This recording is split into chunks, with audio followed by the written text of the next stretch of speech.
Pokoknya terserah kamu. Kamu mau tanggal berapa, tempatnya di mana, kabari saya jalan. Udah ya, pokoknya video ini jangan dihapus. Gini, sebentar dulu, Bang. Iya, Sebentar pasal dulu. 311 tanggal 5 mau nggak? Tanggal 5 ini, tanggal 5 November. Sebentar dulu. Jangan jangan gegabah. Iya. Sebentar dulu, Bang Palen. Iya. Bang Palen peraturannya masih tahu kan? Udahlah, tahu lah gua semua lah. Sekarang udah tentukan tanggalnya, kapan, Jangan tempatnya di gegabah. mana. Kita tinju atau mana?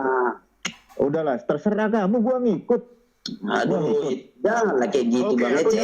aku jelasin aja biar ketemu titik-titiknya ya. Bagaimana kalau tanggal 5 November? Iya, nggak apa-apa dulu. Enggak, kita tinju atau kayak mana? UFC atau tinju? Mau apa? Terserah, katanya UFC. UFC kan? Oke, Katanya UFC juga boleh. Yang penting ada kesepakatan dulu, Bang. Ada kesepakatan dulu. Tanggal 5 November. Ya, tunggu aku jelasin aja biar cepat ya. Tanggal 5 November, dua-dua setuju kan? Ya. 5 November itu hari apa itu, Bang? Hari Sabtu. Berapa hari lagi itu? Abang bisa urus enggak? Jangan buru-buru kali, Bang. Abang bisa urus enggak? Loh, kenapa nggak bisa urus? Gampang aja kok. Udah, saya titipkan nama gue dulu ya. 2 minggu lebih. 2 minggu setengah lagi ya. Enggak, aku jelasin dulu, Bang. Enggak. Ini viewernya nanti naik dia. Saya nggak mau lama-lama di sini. Udah lah. Pokoknya nanti kalau kita gini Bang Palen. Pokoknya nanti kita jumpa dulu. Sebentar dulu. Slow aja, slow. Iya, slow aja. Sebentar. Gini, pokoknya video ini jangan sampai dihapus ya. Video ini jangan sampai dihapus. Mau UFC, lapor polisi. Kita laki-laki, Bang. Enggak usah lapor polisi, Bang. Enggak, sebentar. Gini loh. Anda kan ngajakin saya UFC, terserah Anda ya. Yang penting video ini jangan dihapus ya.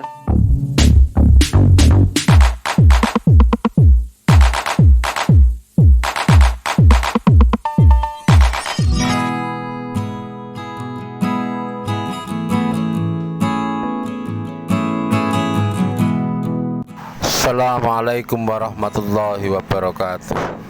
Berjumpa kembali di channel Cendekia Muslim. Teman-teman sekalian, kali ini ada info yang sangat menarik ya.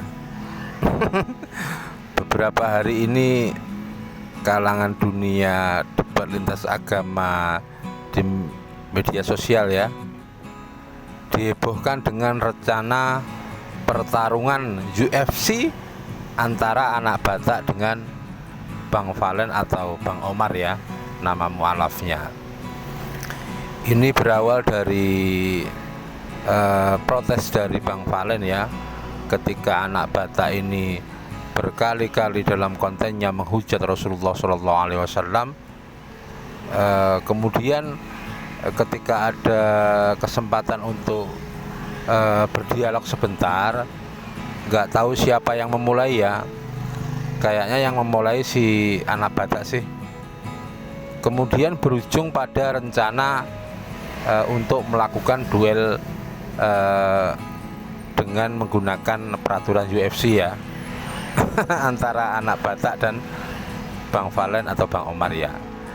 Dan duel itu rencananya akan digelar pada tanggal 5 November 2022, dan yang akan menjadi promotornya adalah Bang Julius MC. Tapi kayaknya anak Batak ini banyak menghindar, ngeles, kayaknya ketakutan lebih dulu gitu. Kita nggak tahu apakah nanti duel ini benar-benar digelar atau tidak, kita nggak tahu.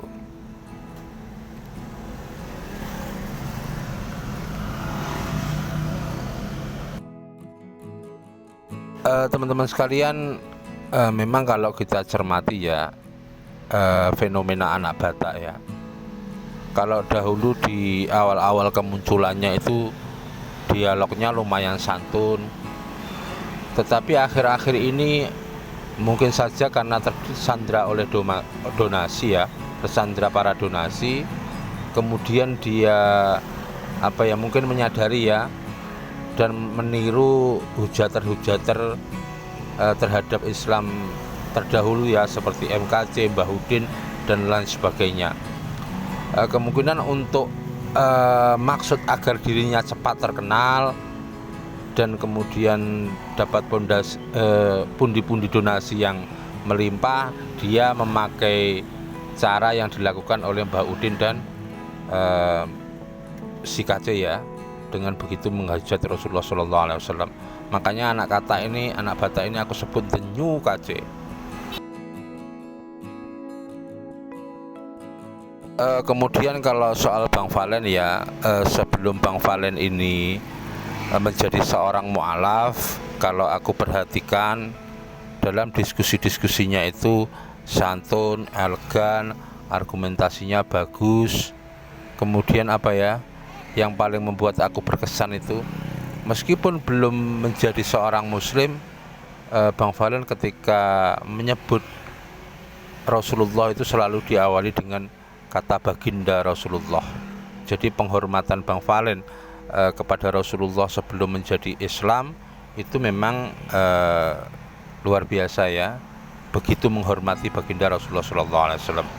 Makanya tidak heran ketika Bang Valen menjadi seorang muslim, apalagi namanya itu mirip dengan salah satu khalifah yang sangat terkenal ya, Khalifah Umar bin Khattab. Ini aku anggap sebagai bentuk tabarukan ya, ngalap berkah, mencontoh nama tersebut ya. Makanya tidak heran girohnya, kecintaannya kepada Rasulullah SAW luar biasa. Dan kali ini ketika ada tantangan dari anak Batak untuk duel UFC ya, meskipun menurutku ini bukan bagaimana cara membela sebuah agama, tetapi setidak-tidaknya menunjukkan bahwa memang kecintaan Bang Valen kepada Rasulullah SAW memang luar biasa ya, sehingga tidak rela kalau ada orang atau pihak manapun yang mencoba merendahkan Rasulullah SAW. Ya kita tunggu aja teman-teman apakah duel ini benar-benar berlangsung atau tidak. Tanpa bermaksud membenarkan adanya duel ini ya, aku cuman berpesan aja ya, jangan dijadikan ini sebagai sebuah kebiasaan ya, dari pertarungan intelektual kemudian menjadi pertarungan fisik. Dan yang paling penting, kalau duel ini mau digelar, teman-teman semua yang terlibat ya, baik anak Batak, Bang Valen maupun Bang Julius MC yang katanya sebagai promotor, untuk membuat antisipasi jangan sampai duel di antara keduanya nanti menjadi permasalahan hukum. Jadi kalau kita lihat dalam KUHP itu ada ya pasal 184 KUHP yang namanya perkelahian tanding atau perang tanding. Kita masih ingat kasusnya Dewi Persik sama Julia Perez ya, ketika dua-duanya berkelahi, dua-duanya bisa menjadi tersangka. Sekali lagi untuk antisipasi agar duel itu tidak menjadi persoalan hukum, tidak diseret ke dalam peristiwa pidana atau tindak pidana pasal perkelahian tanding, aku sarankan kepada keduanya sebelum bertanding itu membuat sebuah perjanjian yang di dalam perjanjian itu dituangkan bahwa yang dilakukan itu semata-mata adalah untuk olahraga, tidak ada motivasi apapun.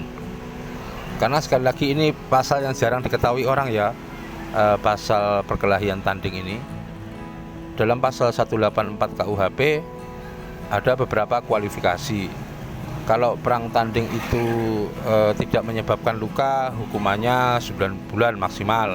Kalau menyebabkan luka, lawannya itu hukumannya 1 tahun 4 bulan. Kalau lukanya luka berat, itu ancaman maksimalnya 4 tahun. Kalau sampai meninggal dunia, ancaman maksimalnya 7 tahun. Dan percobaan perkelahian tanding tidak dikenakan pidana. Nanti utuhnya bisa dilihat di pasal 184 KUHP. Dan sekali lagi mohon untuk diantisipasi agar duel ini tidak berujung menjadi perkara pidana ya. Karena kalau kita melihat sebenarnya sparring atau latih tanding dalam dunia olahraga itu selalu memakai pelindung, kemudian ada pengawasan profesional, setidak-tidaknya ada antisipasi pada diri orang yang mau bertanding, dan ada persiapan jika terjadi sesuatu ya, mungkin di bawah pengawasan dokter dan lain sebagainya. Tapi ya silahkan aja lah, yang penting jangan lupa buat perjanjian bahwa itu semata-mata olahraga tanpa ada motivasi negatif digelarnya pertandingan itu. Itu aja teman-teman, kurang lebihnya mohon maaf. Assalamualaikum warahmatullahi wabarakatuh.